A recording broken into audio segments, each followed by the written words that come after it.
U.S. automakers breathed a sigh of relief after the Biden administration unveiled rules on Wednesday, making it easier to sell highly profitable gas-powered cars and slowing the projected transition to electric vehicles through 2030. The Environmental Protection Agency's rule mandates less stringent yearly emissions targets than a plan proposed last year, in a win for Detroit automakers. The EPA said the plan cuts fleet-wide tailpipe emissions by 50% over 2026 levels and reduces greenhouse gas emissions by 7.2 billion tons through 2055.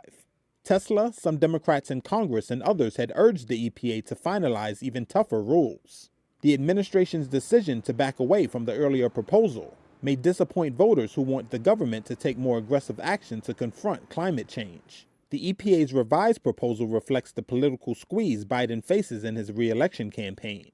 For both Biden and his Republican rival Donald Trump, the road to the White House goes through Michigan and other industrial states, where workers fear that the shift to electric vehicles could threaten jobs. In an interview with Reuters at his home in Los Angeles, independent U.S. presidential candidate Robert F. Kennedy Jr. offered staunch support for Israel, calling it a, quote, moral nation that was justified in responding to the Hamas militant group in Gaza. The world community has isolated Israel and said, you're on your own. And I think as long as Israel is in that position, its only choice is to destroy Hamas. Kennedy, who is running against both Democratic President Joe Biden and Republican candidate Donald Trump, is facing the steep uphill battle of an American third-party candidate. A recent Reuters Ipsos poll put his support among registered voters at 15% versus 39% for Biden and 38% for Trump.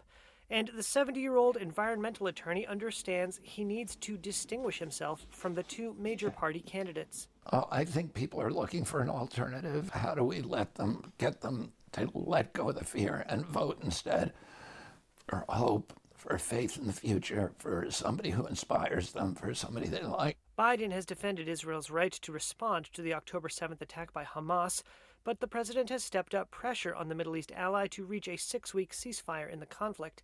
Kennedy said he saw no reason for a truce. Israel was in a ceasefire on October 7th, so what would be different this time? You know, I think Israel understands that for everybody to progress, Hamas has to be destroyed. The Reuters poll shows Kennedy slightly more popular with voters 18 through 39 than he is with voters over the age of 40, a popularity he could put in jeopardy with his support for Israel. He said he didn't care. I'm not concerned about whether people disagree with me. If somebody shows me that I'm wrong about an issue, I'm going to change my opinion. But let's talk about facts. Kennedy is the nephew of former U.S. President John F. Kennedy and the son of former U.S. Attorney General Robert Kennedy. The library of his Spanish-style home is adorned with heirlooms, taxidermied animals, and carved wooden ducks.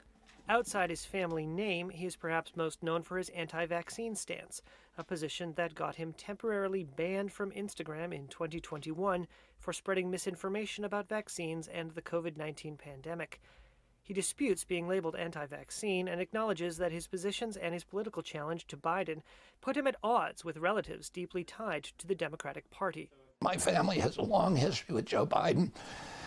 Joe Biden has a bust of my father behind him at the Oval Office. There are 5 members of my family who work for the Biden administration or directly with the Biden administration. There are many, many others who are running NGOs that have relationships with the government, and I understand that my candidacy, my challenge of President Biden is troubling to them. I don't begrudge them their right to disagree with it. Kennedy is unlikely to earn enough votes to win the White House, but strategists told Reuters he might pull enough support to deny Biden's re-election and put Trump back into office.